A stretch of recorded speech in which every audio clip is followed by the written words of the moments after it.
This episode is brought to you by Facebook. So you were scrolling on Marketplace, and there it was, the bike you'd been searching for. You sent a message, and it turned out the seller was super chatty, kind of funny, and an avid cyclist. The next thing you know, you're in a cycling crew. Well, a community cycling group. The thing about Facebook, you might find more than what you're looking for. From a browse to a bike ride, this summer find more on Facebook.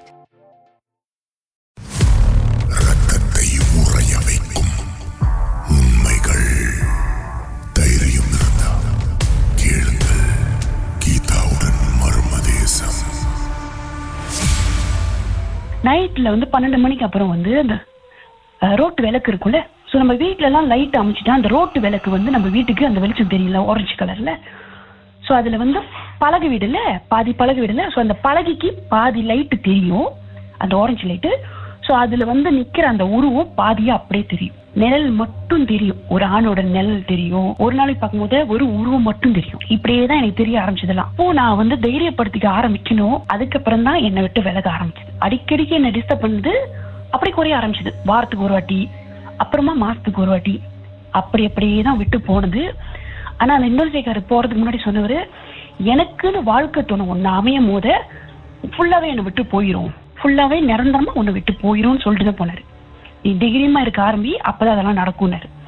அப்படி இருக்க ஆரம்பிச்சேன். அதுக்கப்புறம் கொஞ்சம் கொஞ்சமா விலகுனது. எனக்குன்னு நான் ஒரு வாழ்க்கை துணை, என்னோட ஹஸ்பண்ட் எப்ப விரும்ப ஆரம்பிச்சனோ அப்பதான் ஃபுல்லா என்னை விட்டு போனது. இதை பத்தி உங்க ஹஸ்பண்ட் ஆரம்பத்துல சொல்லும் போது அவரோட ரியாக்ஷன் எப்படி இருந்துச்சு? ஐயனா அவரெல்லாம் அதெல்லாம் கேள்விப்பட்டதில்ல, அவர் வாழ்க்கையில அது நடந்தது இல்லையா. அப்போ என்னோட விஷயம் அவரு கேட்கும் போது ஷாக்கிங்ல தான் அந்த கதையை கேட்டாரு. எப்படி என்ன அம்மான்னு கூப்பிடுறாரு, எப்படிமா உங்களுக்கு மட்டும் இப்படி எல்லாம் நடந்திருக்கு, நான்லாம் இதெல்லாம் கேள்விப்பட்டது இல்லை அப்படின்ட்டு நிறைய கேள்வி வந்துச்சு. நம்பினாரா? நம்பினாரு. எங்கடா அது உங்க கணவரை தாக்குமோ இல்ல, அந்த ஒரு பயம் எனக்கும் இல்ல, அவருக்கும் இல்ல. ஏன்னா நான் முழுசா என்னை தைரியப்படுத்திக்கிட்டேன். பாருங்க, உங்களோட பிரச்சனைக்கு சொல்யூஷன் கடைசியில நீங்க தான் தீர்வு. ஆமா, என்னோட பயம் தான் என்னோட பிரச்சனையாவே இருந்தது. சரி, இந்த எக்ஸ்ட்ரா இன்னொரு ஒரு ஆண் ஆத்மா, இன்னொரு ஒரு பெண் ஆத்மா, இவங்க யார் நடுவுல திடீர்னு? இவங்க சும்மா அப்படியே பாதியில போனவங்க கூட தொத்திக்கிடுது. அவரு போயே ஆகணும்னு சொன்னோடனே உடனே அவங்க ஒத்துக்கிட்டாங்க, நான் இதுக்கப்புறம் டிஸ்டர்ப் பண்ண மாட்டோம், நாங்க போயிடுறோம் அப்படி சொல்லிட்டு போயிட்டாங்க. அவங்களோட தாக்கம் என்ன? அவங்க என்ன மாதிரியான டிஸ்டர்பன்ஸ் பண்ணாங்க? அவங்க இதே மாதிரிதான், ஆனா ரொம்ப தாக்கம் கொடுக்கல எனக்கு. நம்ம குளிக்கும் போதெல்லாம் அங்கங்க சத்தம் கேட்கறது, தட்டுறது, அந்த மாதிரி ஒரு சத்தம் அதெல்லாம் இருந்துச்சு. நம்ம கண்ணுக்கு ஒரு சைடு பார்க்கும்போது இன்னொரு சைடு வர்றது அப்படிலாம் இருந்தது. ரொம்ப டிஸ்டர்பன்லாம் அவங்க 2 பேரும் கொடுக்கவே இல்லை எனக்கு. இதெல்லாம் நடந்து முடியுது. எத்தனை வயசுல போனுச்சு? ஆக்சுவலி என்னை விட்டு போகும்போது 23 வயசு. அப்படிங்கப்பா, எத்தனை வருஷமா நீங்க இந்த பேயோட போராடி இருந்திருக்கு? 9 வருஷமா? 9 வருஷம். 14 வயசுல பட்டது, 23 வயசு வரைக்கும்.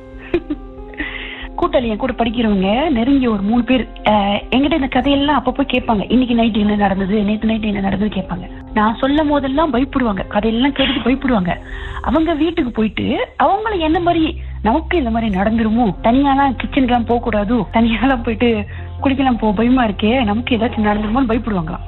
என் தங்கச்சிலாம் என்ன அந்த ஒரு நிலைமையில ரொம்ப ரொம்ப வருஷம் ஆக எனக்கு ரொம்ப அது பாதிப்பு இருக்க ஆரம்பிச்சு என்கிட்ட நார்மலா நெருங்கி பழக ரொம்ப பயந்தாங்க.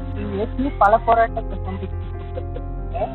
இதுல உங்களுடைய உறவுகள் உங்களை விட்டு கொஞ்சம் தூரமா போகும்போது இல்ல பயப்படும் போது இன்னும் உங்களுக்கு கஷ்டமா இருந்திருக்கும். ஆமா, குளிக்க போகும்போதெல்லாம் அம்மா ஒருவேளை கூட வர முடியல அப்படின்னா தங்கச்சி கூப்பிட்டுலாம் வரமாட்டாங்க. ஓகே, நான் வரமாட்டேன், எங்களுக்கு ஏதாவது பற்றும் உன் கூட எதுலேயே பேசி சுத்திக்கிட்டு இருக்கு அப்படின்வாங்க. அவங்க சொல்லும் போது அவங்க பயத்துல சொல்றது அது நமக்கு புரியுது. இருந்தாலும் மனசுல அந்த ஒரு வேதனை இருக்கும்.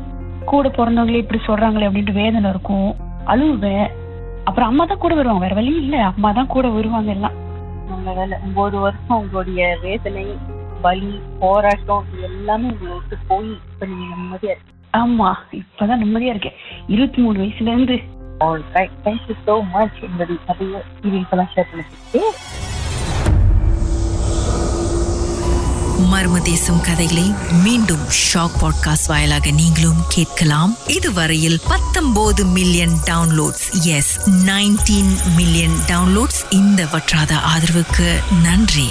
உங்க வாழ்க்கையில நடந்த மர்மமான அனுபவத்தை எங்களோடு பகிர்ந்துக்கணுமா? வாட்ஸ்அப் பண்ணுங்க. கதையே கிடையாது. உங்க பெயர், அதுக்கப்புறம் #MDன்னு டைப் பண்ணி 016-491-3333 என்ற எண்களுக்கு வாட்ஸ்அப் பண்ணலாம்.